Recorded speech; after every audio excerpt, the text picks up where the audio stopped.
नमस्कार दोस्तों। हम लोग कर रहे थे आरटीआई कॉपी की एनालिसिस, जिसमें कि फ़िलॉसफ़ी सोशियोलॉजी कर रहे हैं अभी। और आप लोगों की डिमांड पे ये पार्ट 3 छत्तीसगढ़ का सामाजिक परिदृश्य, सोशल एस्पेक्ट ऑफ छत्तीसगढ़ एक बार दिखाना चाह रही हूँ मैं फ्रेंड्स। ठीक है। जैसा कि काफ़ी सारा पोर्शन हम लोगों ने कवर कर लिया है और छत्तीसगढ़ वाला पोर्शन कुछ बचा हुआ है। ऐसे सारा कंप्लीट हो गया था और मेरे ख्याल से हिस्ट्री, ज्योग्राफी और ये छत्तीसगढ़ वाला पोर्शन कुछ कुछ बचा हुआ है दोस्तों। ठीक है, तो एक बार देख लेते हैं किस तरीके की मार्किंग हुई है और किस तरीके से जो है एग्ज़ामिनर नंबर देने पर मजबूर हुआ है और किस कहाँ पे उसे नहीं पसंद आया और कहाँ पे उसने ज़ीरो मार्किंग प्रदान करी है। तो फ्रेंड्स, अगर आप नए हैं चैनल में तो सब्सक्राइब कर दीजिए, टेलीग्राम ग्रुप ज्वाइन कर लीजिए और अपने दोस्तों के साथ ज़रूर शेयर करिएगा। देखिए पार्ट 3 है, तो क्वेश्चन नंबर 1 देखिए। ये सहड़ा देव आ गए थे, मुझे इसके बारे में कोई आइडिया नहीं था दोस्तों। ठीक है, ये कौन से देव हैं, लेकिन हाँ मैंने फिर भी लिख दिया कि समुदाय, परिवार और गांव की भली कामना हेतु इनकी पूजा की जाती है, क्योंकि कोई भी देव होंगे तो उनकी पूजा की जाती होगी और वो ग्राम समुदाय की भलाई के लिए। तो 0 मार्क्स मिले, इसमें कोई मार्क्स नहीं मिला है दोस्तों मुझे। ठीक है। अक्ति पर्व के बारे में आया था, सांस्कृतिक और सामाजिक महत्व को बताइए। ठीक है, तो मैंने इसको वही जो इसका निक नेम है, पुत्रा पुत्री त्यौहार के रूप में मनाया जाता है। फसल के नवागमन पर त्यौहार के रूप में गीत संगीत पकवान बनाकर पशुओं की पूजा की जाती है। ठीक है, 1 मार्क्स इसमें मिले हैं दोस्तों। ठीक है, अक्ति पर्व में। उसके बाद देखिए सधौरी गीत आया था। सधौरी गीत बिल्कुल एग्जामिनर को पसंद नहीं आया है इसमें आंसर, और मेरा थोड़ा सा छत्तीसगढ़ वाला पोर्शन दोस्तों उतना अच्छा नहीं है, 0 मार्क्स मिल गए हैं। ठीक है। गुदुंग वाद्य यंत्र पर संक्षिप्त टिप्पणी लिखी। तो देखिए वो वाद्य यंत्र वाला ना एक चार्ट बना हुआ है। ठीक है, हरिराम पटेल वाली किताब में भी है और गीतेश अमरोही सर वाली बुक में भी है। ठीक है, तो इसमें चार्ट बना हुआ है जिसमें कि तत् वितत है ना, ये सारा वाद्य यंत्र, जैसे बांसुरी वाला जो है ना, उसको क्या बोलते हैं। तो इस तरीके का पूरा चार्ट बना हुआ है और उसमें से आप एक क्वेश्चन आता ही है।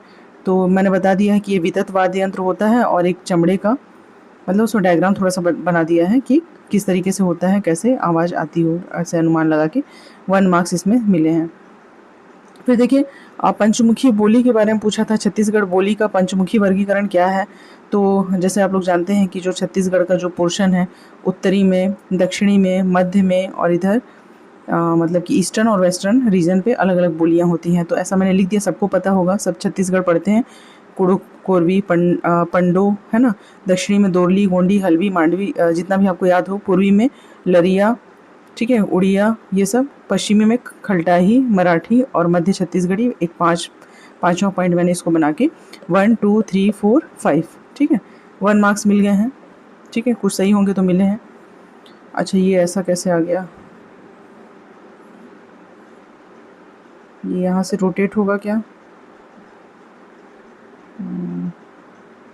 चलिए ठीक है, कोई नहीं, मुझे नहीं आता है फ्रेंड्स रोटेट करना। यहाँ पे ये कुछ गड़बड़ हो गया है स्कैन में। देखिए बस्तर पंडुम के बारे में ना सब लोगों ने क्या किया था, ऐसे तैयार करके गए थे। ठीक है, ऐसे की बस्तर पंडुम क्या होगा, ऐसे के रूप में आएगा, लेकिन ऐसे नहीं आया। तो उसमें अब दो मार्क्स में पूछना, मतलब कि इतनी गुस्सा ही ना एग्जाम में कि मतलब 2 मार्क्स में क्यों पूछ रहा है।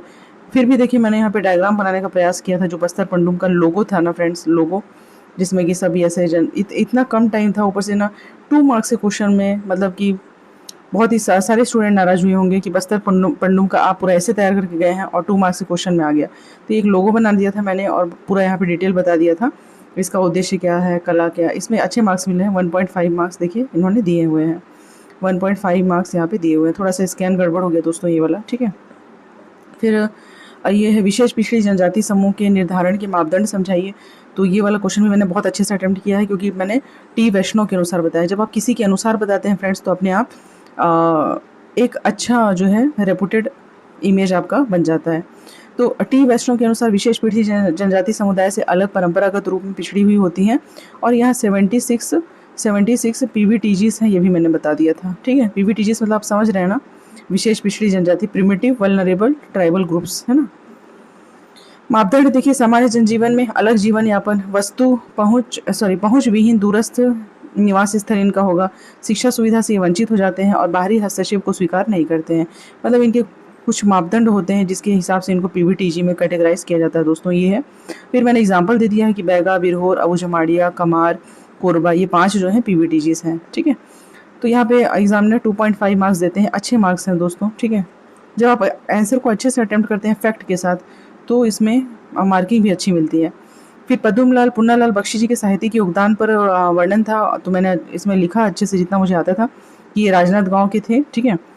और छत्तीसगढ़ में इनका क्या महत्व है, छत्तीसगढ़ की शान है, ऐसा करके थोड़ा सा मतलब बढ़ा चढ़ा के थोड़ा सा लिख दिया इंट्रोडक्शन में। फिर 1900 में इन्होंने सरस्वती पत्रिका का संपादन किया था, झलमला भी इनकी रचना है, कविता कहानी उपन्यास लेखन में, है ना, राष्ट्रवादी विचारधारा में, राष्ट्र प्रेम की भावना, ये सब लिख दिया। 1.5 मार्क्स इन्होंने दिए हैं फ्रेंड्स, ठीक है। आप लोग देखना चाहते हैं ना कि कैसे मार्किंग होती है, तो इसको ध्यान से देख लीजिए कहाँ पे कम है कहाँ पे ज़्यादा है। ये कमार जनजाति के विवादों को सुलझाने वाली प्रक्रिया बिल्कुल नहीं आता था मुझे फ्रेंड्स।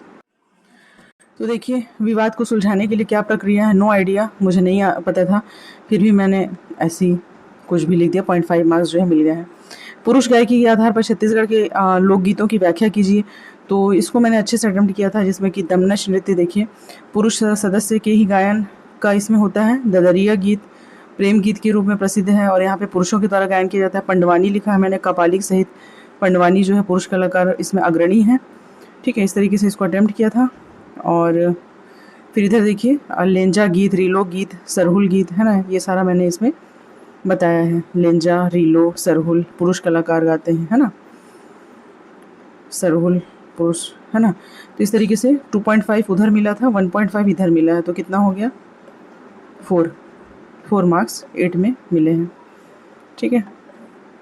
छत्तीसगढ़ में जीवन पर्यंत मित्रता संबंध जो सखी बोलते हैं ना, सखी सहेली, वो मेरी सखी है, संगवारी है, तो ये मैंने लिखा कि पुरुष और स्त्री दोनों ही समुदाय में ये प्रथा प्रचलित है। और यहाँ पे फूल कक्का फूलदाई के नाम से इन्हें जाना जाता है फ्रेंड्स। और ये ना गीतेश अमरोहित सर की किताब में बहुत ही अच्छा दिया हुआ है, गीतेश अमरोहित सर की किताब में बहुत अच्छा दिया हुआ है, ठीक है। ट्रेडिशनल वाला जो भी चीज़ है ना, परंपरा वाला, ये इनकी किताब में बहुत ही अच्छा है। महत्व बता दिया है, जीवन के सुख दुख के सच्चे साथी होते हैं, मित्र धर्म से बड़ा कोई धर्म नहीं होता, विशेष कार्य पड़ने पे शादी ब्याह मुंडन में महत्वपूर्ण भूमिका निभाते हैं, ऐसा करके इस आंसर को मैंने पूरा किया है, ठीक है। विशेष विधि नियम ऐसा करके। फिर देखिए भक्ति माता राजिम तेलीन पर टिप्पणी लिखिए। इस आंसर में मुझे कुछ नहीं आता था दोस्तों, कुछ भी नहीं आता था, मतलब इसको मैं ब्लैंक ही छोड़ देती, लेकिन फिर भी मैंने सोचा कि कोई लेडी है, ठीक है, कोई लेडी है, और राजिम का मंदिर हर कोई जानता है किस चीज़ के लिए फेमस है, लेकिन तेलीन बाई का आइडिया नहीं था। तो पहले तो स्थान बता दिया, राजिम क्षेत्र है। फिर अमूल्य व्यक्तित्व धरोहर में शामिल है, इन्होंने भक्ति के माध्यम को चुना था, ऐसा करके थोड़ा सा, क्योंकि भक्ति दिख रहा है ना हेडिंग में। जब कोई आंसर ना आए तो देख लीजिए कैसे लिखना है। फिर ये जात पात आडंबर भेदभाव के खिलाफ थी, सामाजिक समरसता के साथ अपने प्रेम व्यवहार का संदेश दिया। अब कोई भी लेडी है फ्रेंड्स, तो लेडी है तो उसका व्यवहार कैसा रहेगा, सामाजिक समरसता युक्त और प्रेम और यही सब करके 1.5 मार्क्स 1.5 मार्क्स, जीरो की जगह 1.5 मार्क्स इन्होंने दे दिए, ठीक है। Sorry friends. फिर देखिए समाज में महिला की समस्या को उठाया इन्होंने और इसके साथ होने वाले भेदभाव का विरोध किया। ईश्वर के प्रति अगाध भक्ति होने के कारण इन राजिम में इनका मंदिर विद्यमान है। डिटेल में फिर आके मैंने गूगल किया था इसको और अफसोस किया कि ऐसा अच्छा ऐसा होगा आंसर करके, है ना। आगे देखते हैं।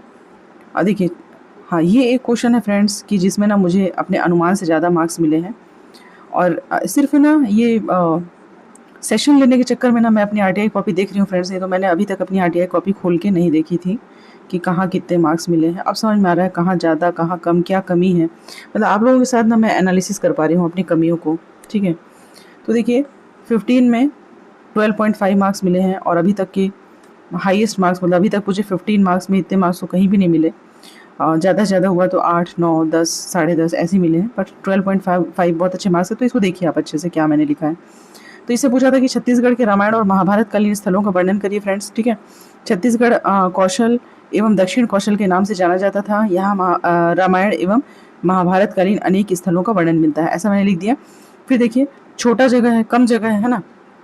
और एक चीज़ आपको और बता दूँ फ्रेंड्स, मैंने ना 15 मार्क्स के क्वेश्चन सबसे पहले अटेम्प्ट किए थे क्वेश्चन पेपर में, ठीक है। क्वेश्चन पेपर में 15 मार्क्स वाले सबसे पहले अटेम्प्ट किए, क्योंकि 15 में ही ना आप 2, 3, है ना, 3.5, 4.5 ऐसे मार्क्स अगर आपको मिलेंगे तो मतलब उधर कितना भी आप अच्छे से लिखिए, यहाँ पे अगर अच्छा गेन हो जाता है 10 से 12 मार्क्स मिल जाते हैं तो आप लीड कर जाएंगे, ठीक है। ये स्ट्रेटजी मेरी सही थी, लेकिन मैं कहाँ पे गलतियाँ हुई हैं उन सब चीज़ों को आपके साथ मैं भी देख रही हूँ, ठीक है। तो रामायणकालीन स्थल देखिए सीतामढ़ी का मैंने उल्लेख किया कि यह सीता का वनवास के दौरान निवास स्थल था, जो कि चांग बखार पहाड़ी में, कोरिया डिस्ट्रिक्ट में, ठीक है। जैसे आप जो है बनाते हैं छत्तीसगढ़ का मैप, ठीक है, तो मान लीजिए इस तरह का है। तो यहाँ पे चांग बखार वाला रीजन है यहाँ पे, ठीक है, कोरिया में। तो वहाँ पे सीतामढ़ी यहाँ से एंट्री हुई थी, एंट्री हुई थी यहाँ से, ठीक है। फिर रामगढ़ की गुफा यहीं पे है, रामगढ़ की गुफा सरगुजा में, ठीक है। तो सरगुजा में सीता की रसोई और राम लक्ष्मण गुफा स्थित है। फिर शिवरी नारायण देखिए, शिवरी नारायण में माता शबरी द्वारा जूठे बेर खाए जाने का विवरण है। ये मैं रामायणकालीन स्थल का बता रही हूँ, ठीक है। और यहीं पे मैं ये बता रही हूँ महाभारत कालीन का, जैसे गूंजी ऋषभ तीर्थ जो कि जांजगीर चांपा में है, फिर महाभारत कालीन स्थल था। फिर खल्लारी के बारे में बताया है, महासमुंद में स्थित खल्लारी खल्लवाटिका के नाम से जाना जाता है। फिर चित्रांगपुर सिरपुर, जहाँ पे भबरू वाहन की राजधानी थी, चित्रांगपुर, है ना। ऐसा करके मैंने यहाँ डिटेल बताया है। फिर आगे आगे भी इसको कंटिन्यू किया है दोस्तों। देखिए तुरतुरिया, यहाँ बताया मैंने रामायणकालीन चल रहा है। तुरतुरिया बलौदा बाजार, यहाँ पे माता सीता द्वारा लवकुश को जन्म दिया गया था। फिर वाल्मीकि आश्रम भी है। फिर चंद्रखुरी के बारे में बताया, कौशल्या नगरी, श्री राम का ननिहाल, राजिम श्री राम जी का भव्य मंदिर है, रामाराम सुकमा, मतलब कि पूरा नॉर्थ से लेकर के साउथ तक मैंने सारा यहाँ रामाराम तक। यहाँ पे हम लोग कहाँ से स्टार्ट किए थे दोस्तों, सीता जी का जो एंट्री हुआ था, सीता जी का जो प्रवेश हुआ था, वहाँ से लेकर के यहाँ पे रामाराम तक पूरा उल्लेख कर दिया है, ठीक है। और यहाँ पे जो रामायणकालीन स्थल है, अरे सॉरी महाभारतकालीन है, उसमें जो चित्रांगपुर तक उधर था। फिर भीम खोज है, बाग बहरा महासमुंद में है। फिर आरंग है, ताम्रध्वज मयूर ध्वज वाली कहानी आपने सुनी होगी, ठीक है। फिर युधिष्ठिर के साथ जो प्रसंग था, कृष्ण के द्वारा चक्र से काटने पर ही नाम आरंग पड़ा था ना उसका, आरंग, अंग को काट दिया गया था। फिर लाक्षागृह लाख की, कभी कभी मुझे अपनी राइटिंग समझ नहीं आती है, पता नहीं एग्जामिनर कैसे समझा होगा। लाख की पता नहीं क्या लिखा है मैंने, गृह को जो जली थी वहाँ पे, अच्छा लाख की बनी हुई गृह जो कि जली थी, ठीक है, लाक्षागृह। फिर निष्कर्षतः छत्तीसगढ़ रामायणकालीन महाभारतकालीन स्थलों का भंडार है। राम वन पथगमन भी बनाया गया है। तो कितने मार्क्स मिले देखिए, यहाँ पे 12 मार्क्स मिले, यहाँ पे 0.5 मतलब 12.5। तो मुझे थोड़ा सा अच्छा लगा, यस यहाँ पे मैंने कुछ अच्छा परफॉर्म किया। और 0 मार्क्स तो मैंने बहुत सारे दिखाए हैं अपने को, ठीक है, आपको बहुत सारे मार्क्स दिखाए हैं जहाँ पे 0 मार्क्स मिले हैं। लेकिन ये आंसर मुझे लगा कि हाँ ये एक अच्छा आंसर था, दिखाने लायक, बताने लायक, ठीक है। तो ये छत्तीसगढ़ वाला पोर्शन है आपका, पार्ट 3 जो होता है पेपर 6 में। अगर आपको इससे कुछ लाभ मिला हो, देखिए डायग्राम्स वगैरह ना, यहाँ पे मैंने एक कमी की है, यहाँ पे मुझे एक डायग्राम भी बनाना चाहिए था छत्तीसगढ़ का, लेकिन देखिए जगह की बहुत ही ज़्यादा कमी है, कहाँ पे बनाऊँ ऐसा टाइप का हो गया था। लेकिन जो अभी मैंने आपको लेफ्ट में बना के दिखाया ना, वैसा अगर बना देते तो अच्छा होता, बट ठीक है, अच्छे मार्क्स तो इन्होंने दिए हैं। और बाकी जो टू द पॉइंट लिखने की आदत आपकी होनी चाहिए, चाहे वो छत्तीसगढ़ का पेपर हो, चाहे नेशनल लेवल का पेपर हो फ्रेंड्स, ठीक है। अगर आप टू द पॉइंट नहीं लिखेंगे ना, तो आप कहीं ना कहीं आपकी मार्किंग जो है ये फैक्ट पे आधारित है, डायग्राम पे आधारित है, टू द पॉइंट आंसर लिखने पे आधारित है, ठीक है। अगर इन सब चीज़ों का आप फॉलो नहीं करते हैं तो कहीं ना कहीं आपसे एग्जामिनर संतुष्ट नहीं होगा और आपको कम मार्क्स देकर के आगे चला जाएगा दोस्तों, ठीक है। तो इस चीज़ को कवर कर लीजिए, अभी से प्रैक्टिस करिए सारी चीज़ों की, और बाकी के पेपर भी मैं आपको दिखा दूँगी एनालिसिस करके। और शेयर करिएगा दोस्तों, अगर आपको पसंद आएगा तो लाइक करिए। थैंक यू, अभी तक देखने के लिए आप लोगों का बहुत बहुत शुक्रिया।